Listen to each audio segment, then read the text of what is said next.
Bonjour à tous, merci de nous rejoindre pour cet entretien exclusif avec le président de la Fédération togolaise de football, le colonel Gikossi Akpovi. 2024 vient de s'achever et voici 2025.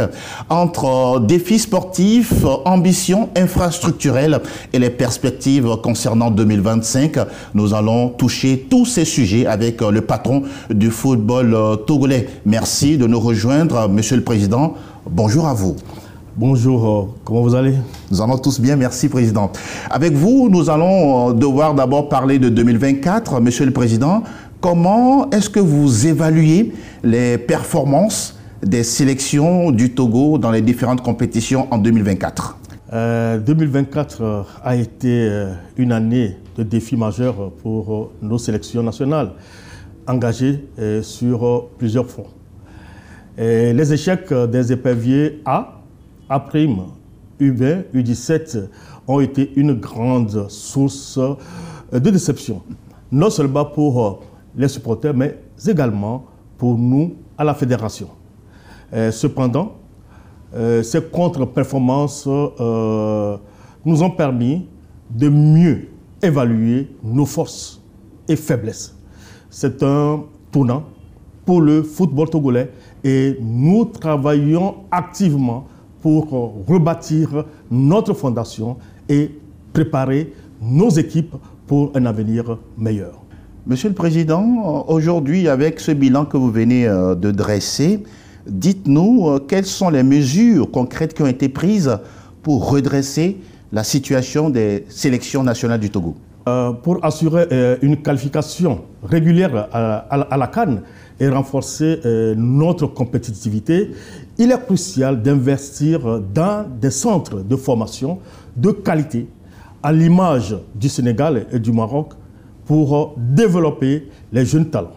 Des matchs amicaux de haut niveau dans toutes les catégories prépareront au mieux des joueurs aux hautes exigences des compétitions internationales. Des partenariats stratégiques avec des clubs et académies internationaux apporteront une plus-value certaine à notre football et la valorisation du championnat local permettra de renforcer la compétitivité de nos joueurs. Ces actions concrètes visent à bâtir des équipes nationales compétitives. Monsieur le Président, sur le plan des infrastructures, où en est-on avec le projet Forward et quelles sont les priorités de 2025? Pour 2025, le projet Forward est une pierre angulaire de développement. En 2025, nous allons lancer les travaux de construction du centre technique. Nous avançons également dans les projets d'installation d'une pelouse synthétique au siège de la fédération et la rénovation du bloc technique administratif. Enfin, nous entamons les discussions avec les ligues régionales pour leur siège. Ces infrastructures modernes offriront un cadre idéal pour le développement de nos talents et la préparation de nos sélections. En 2024, il y a eu beaucoup de défis. Est-ce que ces défis ont eu de l'impact sur les compétitions nationales, Monsieur le Président? Malgré les défis, nous avons tenu à ce que les championnats nationaux se déroulent normalement. Cela a été possible grâce aux subventions que nous avons accordées aux clubs, avec bien sûr le soutien de l'État, leur permettant de maintenir leurs activités dans des conditions acceptables. En 2025, nous comptons renforcer davantage les moyens mis à disposition des clubs pour continuer sur leur lancée. Nous savons combien il est important pour nos jeunes joueurs d'avoir une vitrine pour exprimer leur talent et évoluer. Sacrifier une génération aurait eu des conséquences irréparables. Monsieur le Président, parlons des défis toujours. Pour nos championnats nationaux en 2025, quels sont ces grands défis qui nous attendent? Nous avons plusieurs priorités. La première, c'est d'améliorer l'organisation et la régularité des compétitions. Enfin, d'instaurer un calendrier stable.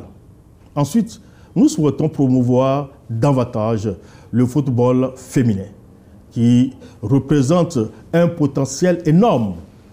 Nous voulons aussi encourager les clubs à se professionnaliser et attirer plus de sponsors et surtout à améliorer leur structure interne. Il y a la fenêtre des éliminatoires du Mondial 2026 à partir de mars prochain. Monsieur le Président, qu'attendez-vous des éperviers du Togo? Les éperviers doivent aborder ces éliminatoires avec une mentalité de vainqueur. Nous savons que le chemin sera difficile, mais nous croyons au potentiel de nos joueurs. Nous espérons jouer un rôle important dans notre groupe. Le soutien des Togolais sera comme toujours un élément déterminant. Nous avons également nos dames qui sont en éliminatoire pour la Coupe d'Afrique des Nations 2026. Quelles sont vos ambitions pour ces dames-là, Monsieur le Président? Je dirais que le football féminin est une priorité pour nous. Les éperviers dames ont démontré par le passé leur potentiel. Notre objectif est de se qualifier pour la CAN 2026. Nous croyons fermement en leur capacité et relever ce défi. Vous rassurez l'opinion publique sur l'avenir du football togolais, Monsieur le Président? Je veux dire à nos supporters que nous comprenons leur frustration, mais que nous travaillons sans relâche pour remettre le football sur la bonne voie. Les nombreux projets en cours, qu'ils soient sportifs ou infrastructurels, témoignent de notre engagement dans ce sens. Nous avons une vision claire et des actions concrètes pour atteindre nos objectifs. Avec le temps et le soutien de tous, les résultats suivront. Le développement des jeunes talents semble crucial. Quelles sont vos initiatives en la matière, Monsieur le Président? Nous avons lancé plusieurs initiatives, notamment l'identification des compétitions pour les jeunes dans les différentes ligues régionales et le renforcement de certaines académies. Nous collaborons aussi avec les écoles pour détecter les talents précoces et leur offrir des opportunités d'épanouissement.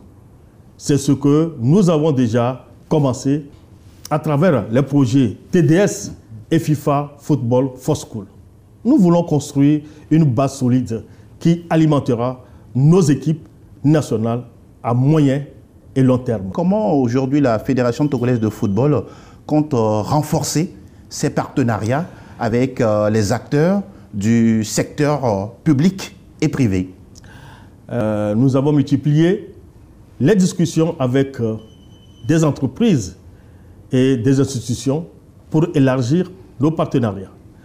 Nous voulons démontrer que le football togolais est non seulement un levier de développement social, mais aussi un secteur économiquement viable.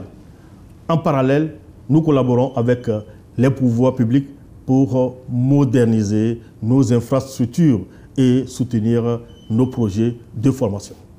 Nous voudrions savoir quel est le contenu de votre message à l'endroit des joueurs togolais évoluant à l'étranger.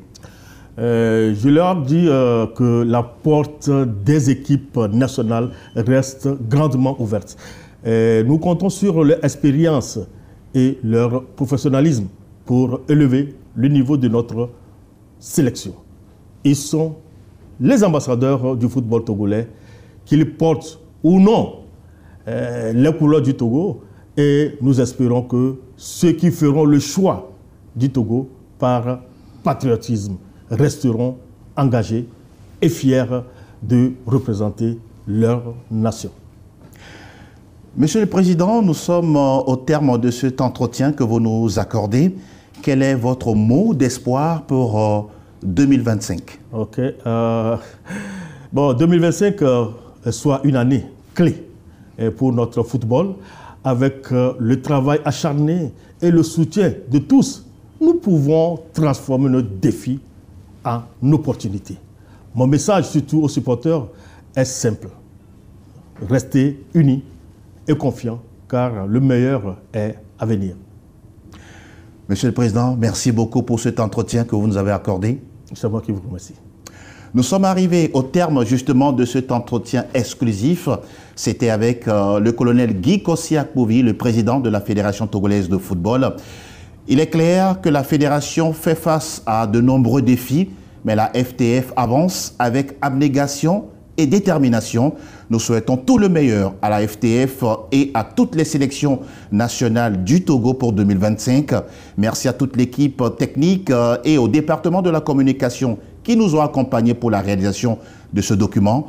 On se dit à très bientôt. Bye bye.